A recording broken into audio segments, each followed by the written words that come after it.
on. What? I'm not the only one who does this.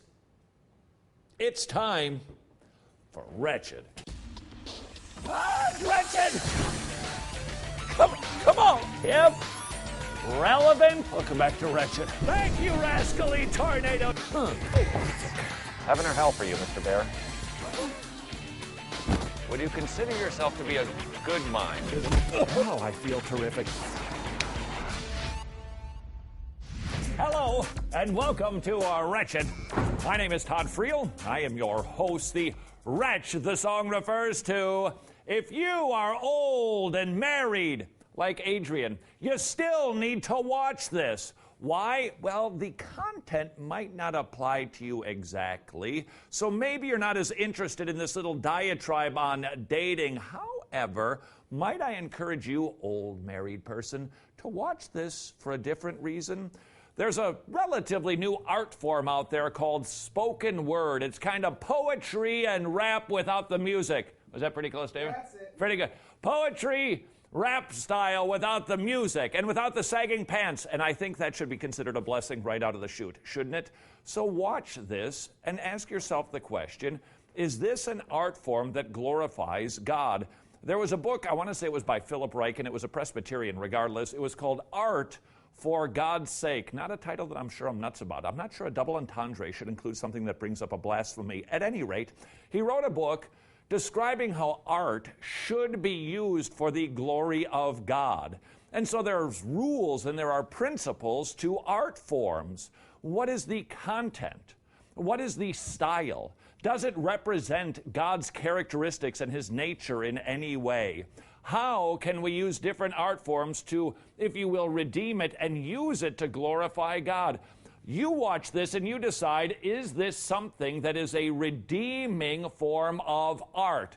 Now, if you happen to be a young person and you're thinking, dude, trying to shove a hanger into a pot sure is dopey, may I ask you, are you perhaps trying to do the exact same thing? So it seemed that it was cool for everyone to be in a relationship but me.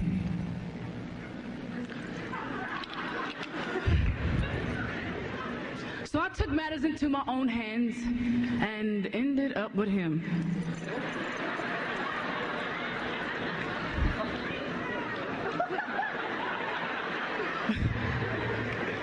Him who displayed the characteristics of a cheater, a liar, an abuser, and a thief. So why was I surprised when he broke into my heart? I called 911, but I was cardiac arrested for aiding and abetting because it was me who let him in, claiming we were just friends. It was already decided for me by the first date that even if he wasn't, I was gonna make him the one.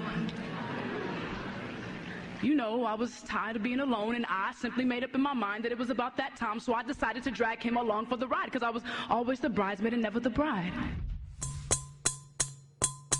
You doing that too?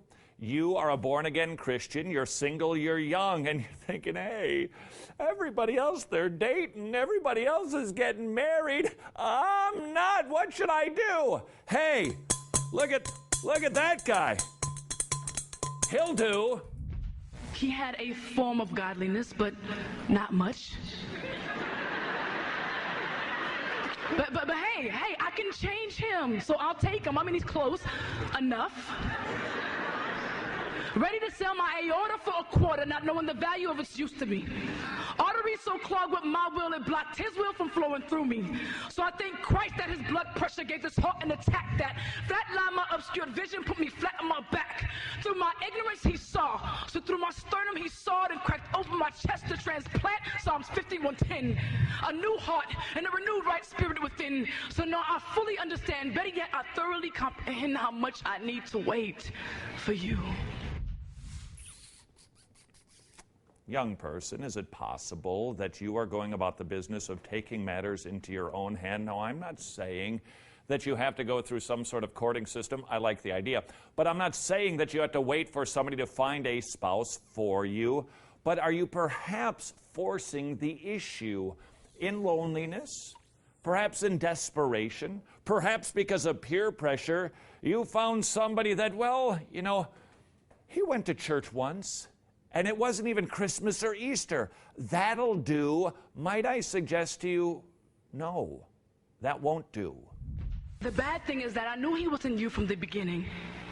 Because in the beginning was the Word, and he didn't even sound or shine like your son. Out of the abundance of the heart, the mouth speaks, and all he could whisper was sweet, empty nothings, which meant nothing. He couldn't even pray what I needed him to. Asking him to fast would be absurd, so forget about being cleansed and washed with water through the Word. But I know you're already praying for me.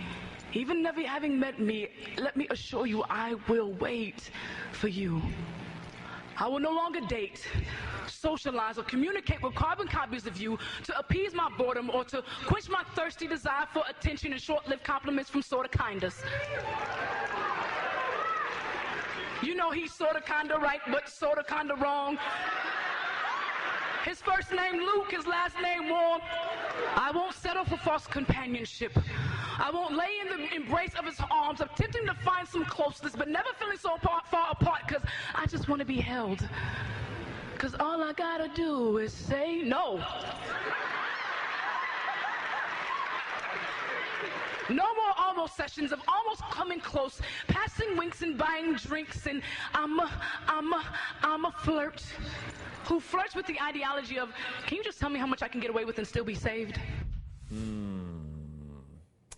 Might I ask you, young person, are you coming into conflict with your parents right now? They're Christians, I'm assuming. They're Christians, and you claim to be a Christian, but wow, you are just locking horns all the time on things like dating, what you're wearing, who your friends are, where you're going, the stuff that you're putting into your eyeballs and into your ear ball drums.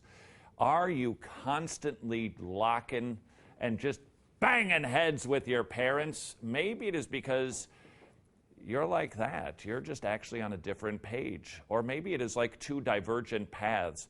You've got one foot on this road, you've got another foot on this road. You know what happens when you try to walk those two roads? Okay, I'm keeping my, hold on, whoa boys, I'm keeping my foot. You can't sustain it. Maybe it is time for you, young person, to quit playing the game and get on your parents' page and do what your parents say. You know why? Because God has them there for you in authority, and they know more. Do you know how I know? Because they're older than you.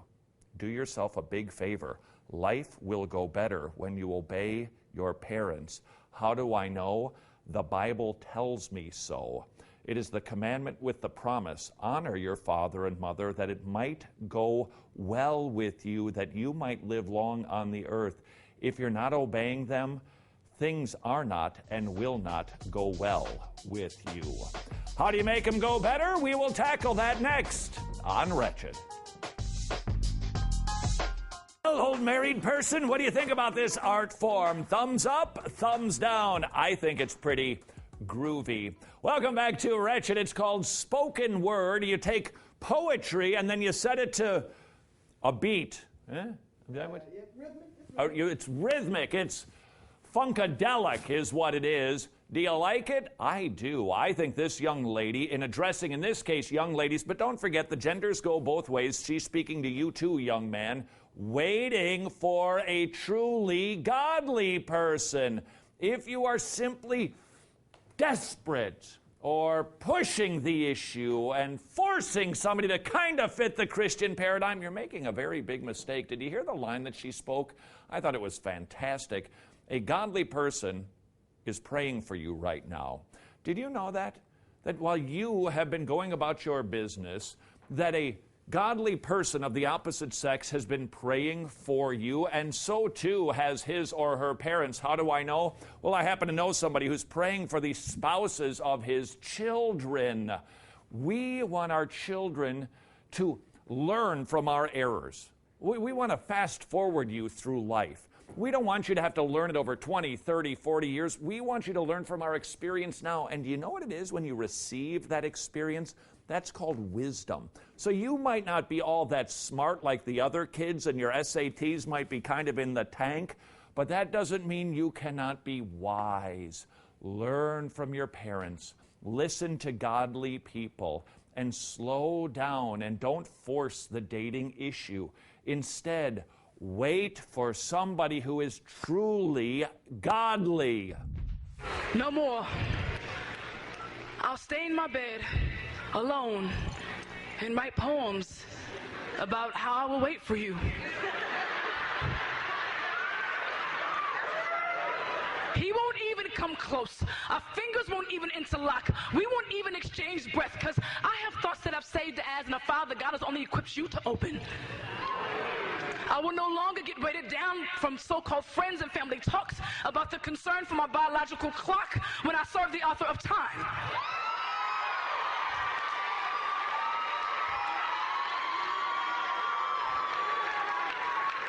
Who is not subject to time, but I'm subject to him. He has the ability to stop, fast forward, pause, or rewind at any given time. So if we could role play, you would be Abraham and I would be Sarah. Or you could be Isaac and I could be Rebecca, a servant's answered prayer. I am bone of your bone, flesh of your flesh, made up of your rib, Adam. And once we meet, like electrons, I will be bound to your nucleus, completely indivisible atom. We even speak the same math. 1 + 1 + 1 = 3, which really equals 1 if you add them. Don't forget what marriage is. It's not just, oh, it's going to be so much fun, which it can be, but marriage is far more grand and theological than that. You come together with somebody of the opposite gender, not because you can't get along in life without them, but because you're better together. You really, really are better together. When you understand, hey, we don't need to study for this, although there's been plenty of government grants to determine there's a difference between men and women. Boing, what a shocker. God certainly knew that, and he created us male and female, put us together because we are better, and when we come together as one, we are a picture of the gospel. We were all created in his image, but you have the ability to reflect, project, and even detect the sun. If I were to explain what you look like, you would have to look like a star, a son of the sun. I would gain energy simply from the light that you shine on me. I would need you in order to complete my photosynthesis. I await your revelation, but once again from the Genesis, I will wait for you. And I will know you, because when you speak, I will be reminded of Solomon's wisdom. Your ability to lead will remind me of Moses. Your faith will remind me of Abraham. Your confidence in God's word will remind me of Daniel. Your inspiration will remind me of Paul. Your heart for God will remind me of David. Your attention to detail will remind me of Noah. Your integrity will remind me of Joseph. And your ability to abandon your own will remind me of the disciples. But your ability to love selflessly and unconditionally will remind me of Christ. But I won't need to identify you by any special Matthews or any special marks, because this word will be tatted all over your heart. Young lady, do you know what you're looking for? You should be looking for a fellow who looks like Jesus. No, not like those pictures on the church wall where he's got long flowing hair and a goatee like he's doing a hair product commercial. No, who looks like he has the characteristics, the attributes of the Son of God. Why? Because the husband is supposed to be playing the role of Jesus. And so in order to play that role correctly in marriage, he has to actually act like Jesus, think like Jesus, love like Jesus. Don't put up with an imitation. And young man, as you go about the business of trying to find a young lady, do you know exactly what you are looking for? I won't need to identify you by any special Matthews or any special marks, because this word will be tatted all over your heart. And you will know me, and you will find me where the boldness of Esther meets the warm closeness of Ruth, where the hospitality of Lydia is aligned with the submission of Mary, which is engulfed in the tears of a praying Hannah.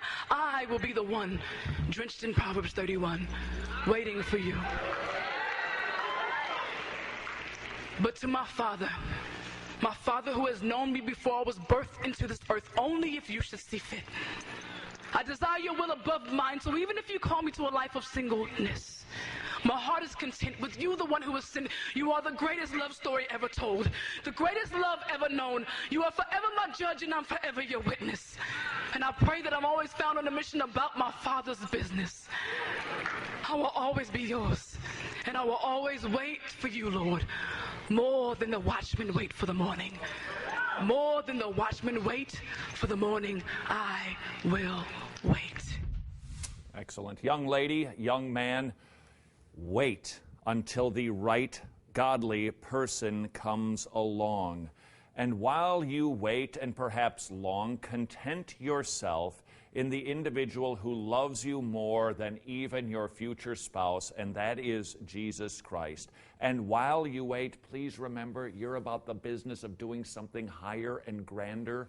The world, they just want to rip you. Hey, come play, come have fun, come party, it'll be zany, it'll be really cool. And you can get like a nose piercing and stuff, and you'll look really neat like the rest of us. Wait a second, you are not like the world. You are about a grander mission. You one day are going to play the role of either Jesus Christ or the church. Did you want something lofty to ascribe, to attain to? How's about knowing that someday you will play the role of Jesus or the church? Start acting like it now.